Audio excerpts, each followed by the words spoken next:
The contractor's plow pushed snow into the upper turnout instead of over the edge and by 7. That morning, residents had already started parking near the marina instead of their own cabins.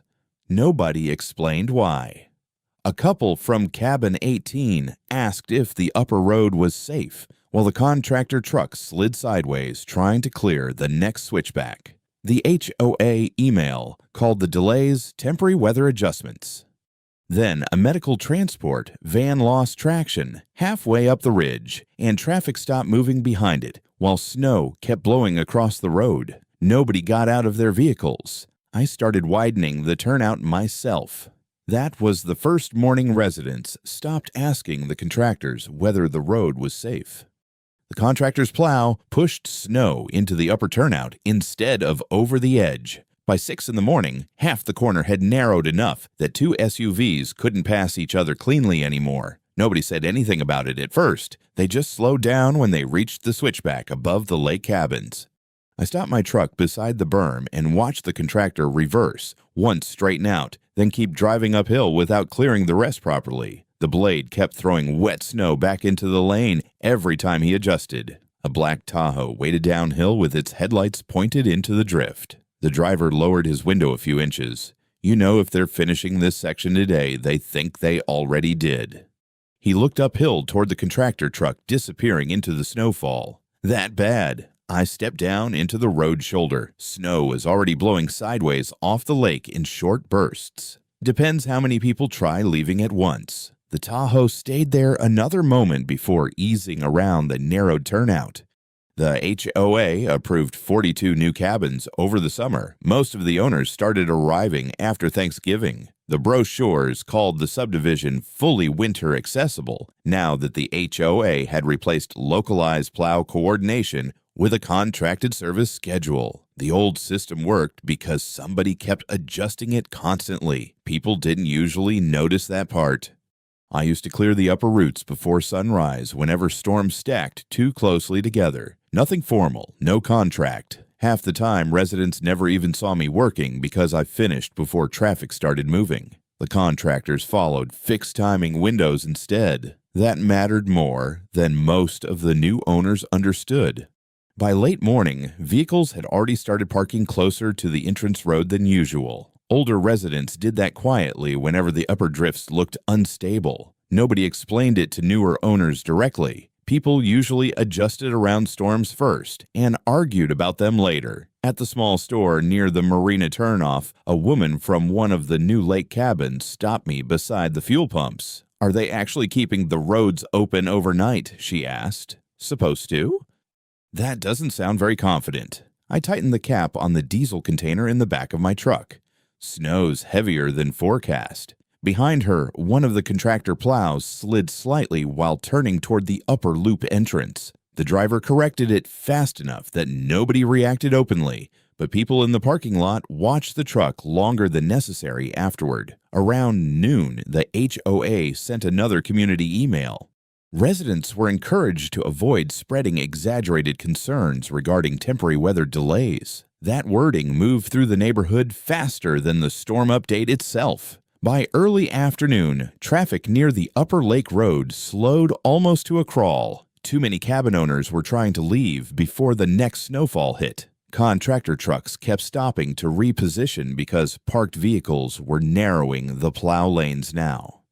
I spent most of the afternoon clearing runoff near the lower switchbacks, even though nobody officially asked me to. A few residents waved when they drove past. Most didn't. People had started watching the plow routes differently since the contractors took over, like they were trying to figure out who was actually responsible for the road once conditions stopped feeling normal.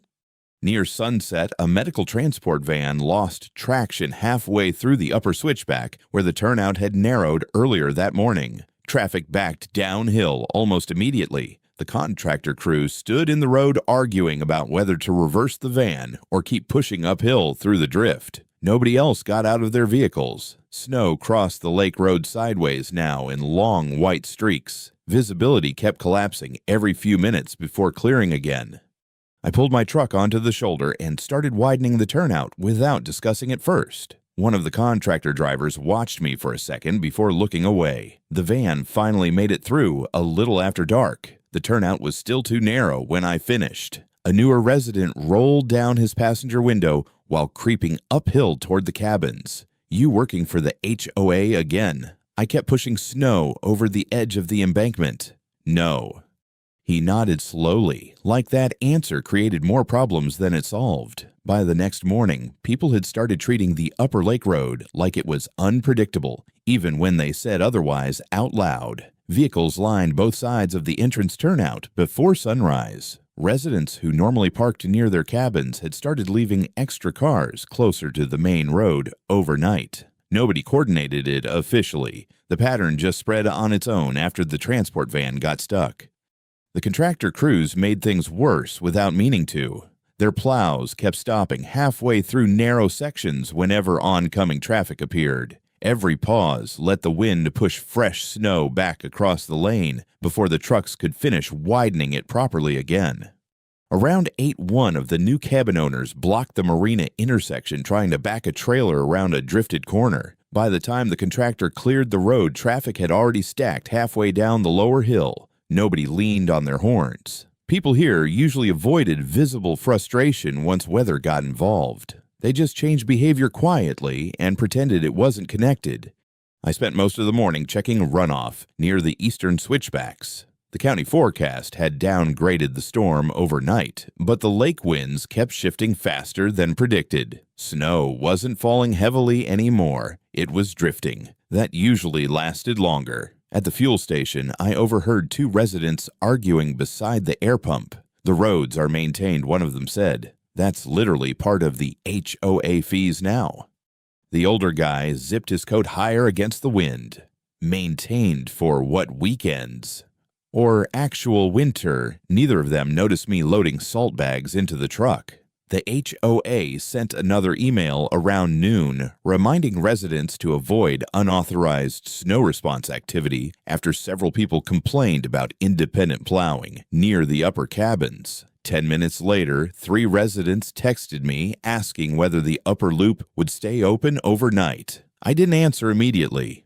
That started happening more after storms now. People stopped asking public questions once the HOA replied. Then they started messaging privately instead. By early afternoon, more cabin owners were leaving before the next freeze hit. SUVs and rental trucks crawled downhill in uneven lines, while contractor plows tried squeezing around parked vehicles near the lake overlook. One of the contractor drivers flagged me down beside the old marina storage lot.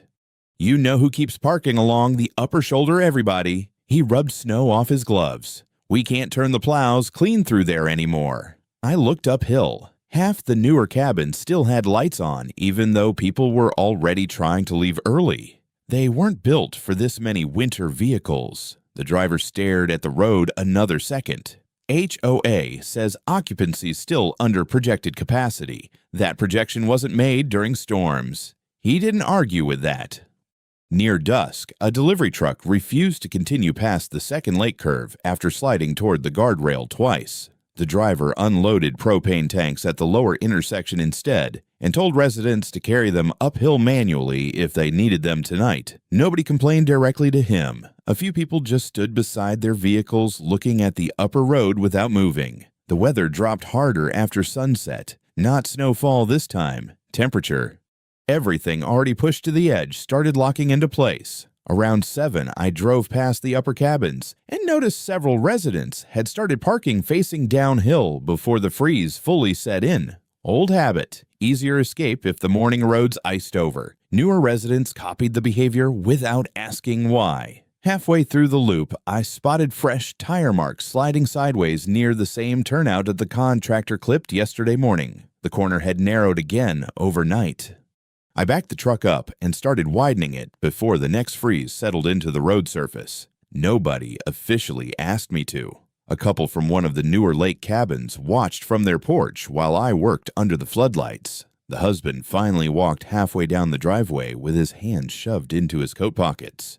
"You still not working for the HOA snow?" rolled off the plow blade into the embankment. "Not lately." He nodded slowly. Then he looked uphill toward the buried cabins farther along the ridge. Feels like everybody's waiting for somebody else to admit something. I kept pushing snow off the corner until the turnout widened enough for 2 vehicles again. Neither of us said anything after that. The first full whiteout hit on a Saturday night. Almost every new lake cabin had somebody staying in it. By sunset, headlights were already backing up along the lower entrance road because people kept changing their minds about whether to leave before conditions got worse. Some tried heading downhill early. Others turned around halfway after hearing the highway chain controls had started farther west. The contractor plows couldn't keep the lanes open long enough to stabilize traffic anymore. Every pass filled again before the next truck circled back.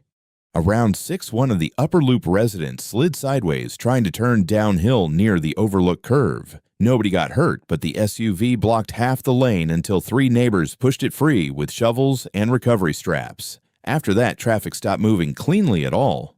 I spent most of the evening running between the lower switchbacks and the upper cabins, trying to keep emergency space open near the tighter corners. The wind coming off the lake had changed direction twice already. Snow wasn't landing evenly anymore. One side of the road stayed almost clear, while the opposite shoulder buried itself again every 20 minutes. The contractors kept treating the whole route like a standard plow cycle.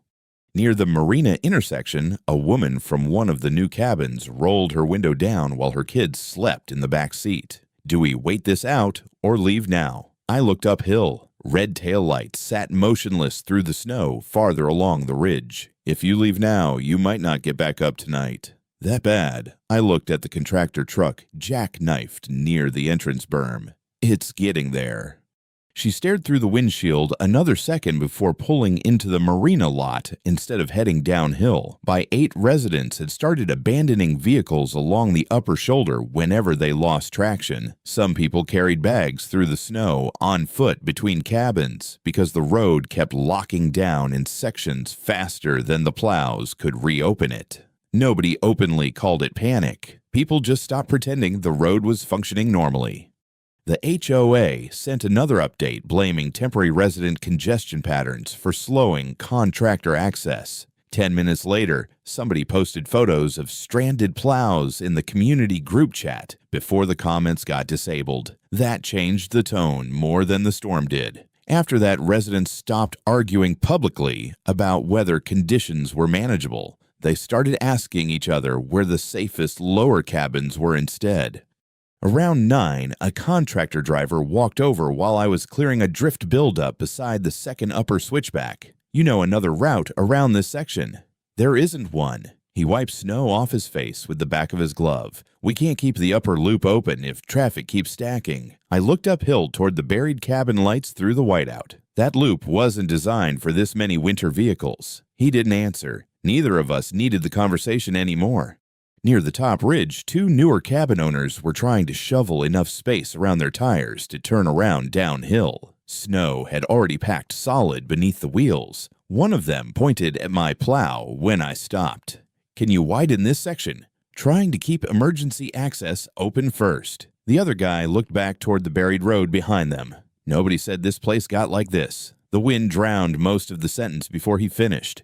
Around midnight, the upper contractor crew pulled off the ridge temporarily after another plow lost visibility near the lake curve. They said they needed to wait for conditions to settle before reopening the loop completely. The residents trapped farther uphill heard the radio traffic anyway. After that, people stopped talking about the storm like it would pass overnight.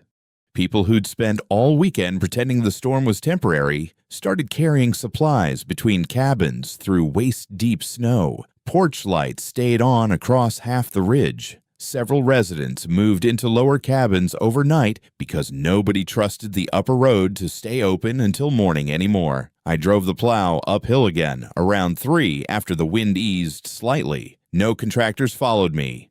Fresh drifts had already buried the upper turnout almost completely. Tire marks disappeared beneath the snow within minutes now. Halfway through widening the emergency corridor, I noticed cabin owners standing silently under porch lights, watching the plow move through the whiteout. Not waving, just watching.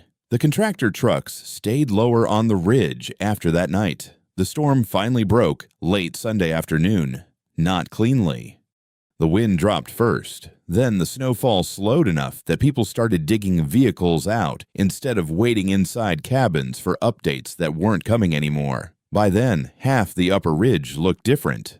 Snowbanks had narrowed sections of the road permanently until spring melt. Several residents had left vehicles abandoned near the lake overlook because nobody trusted the upper turns after dark anymore. Porch lights stayed on across cabins that were supposed to be empty weekdays. People adapted faster than the HOA did.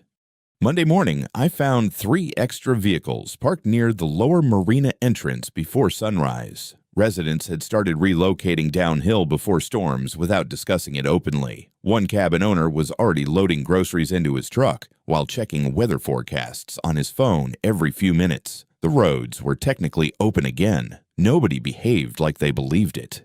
I spent most of the morning clearing packed runoff near the eastern switchbacks. Ice had formed beneath the upper drifts where traffic spun through the same corners repeatedly during the whiteout. Contractor crews were finally widening the shoulders correctly now, but they still treated the route like a normal subdivision road instead of a lake corridor trapped against mountain terrain. That misunderstanding kept showing up everywhere.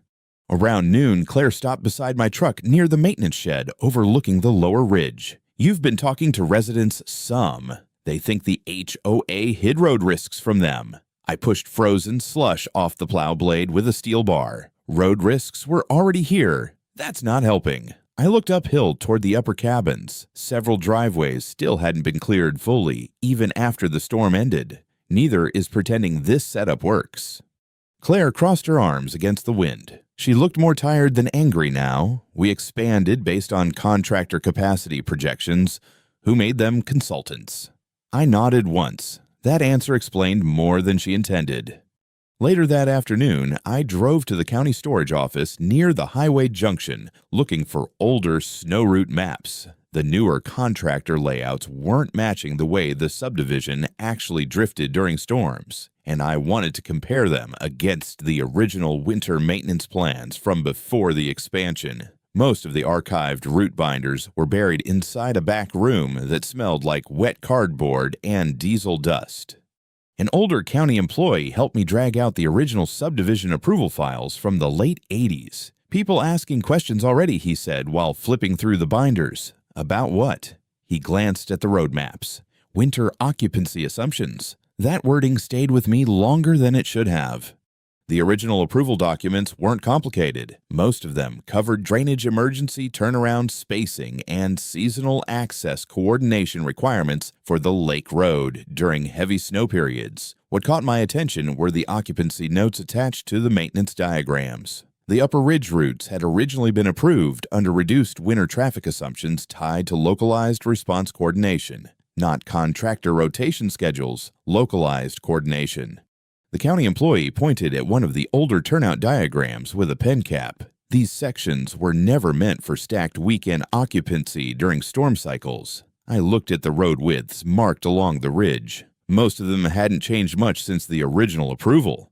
The usage had. Driving back uphill that evening, I noticed people had already started adapting around the road differently without waiting for official instructions.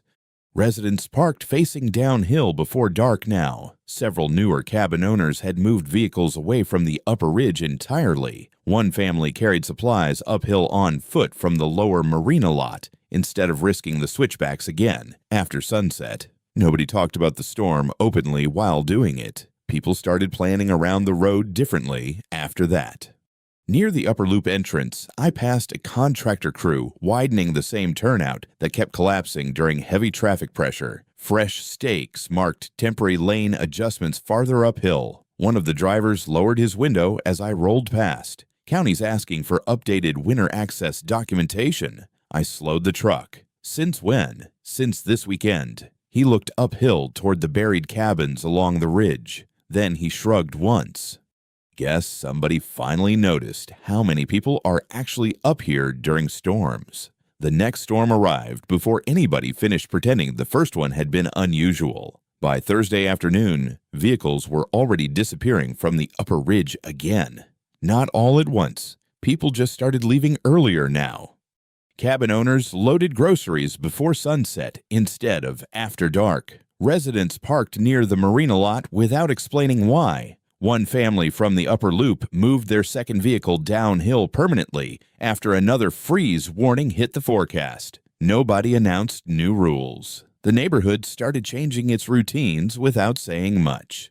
I spent most of the day clearing drainage runoff before the temperature dropped again. Meltwater from the earlier storm had refrozen along the switchbacks, where traffic packed slush into the curves. Contractor crews finally widened most of the shoulders correctly, but traffic timing still collapsed every time too many residents tried moving through the ridge at once. The timing problem stayed there.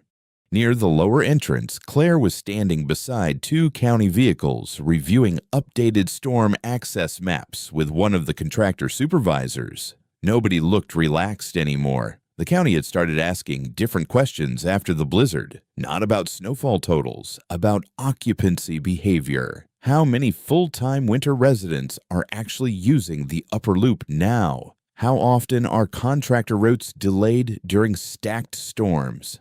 What's the emergency turnaround time during restricted visibility? The answers kept changing depending on who responded. Around 4, one of the county inspectors stopped me while I was salting runoff near the eastern shoulder. "You've maintained these roads before."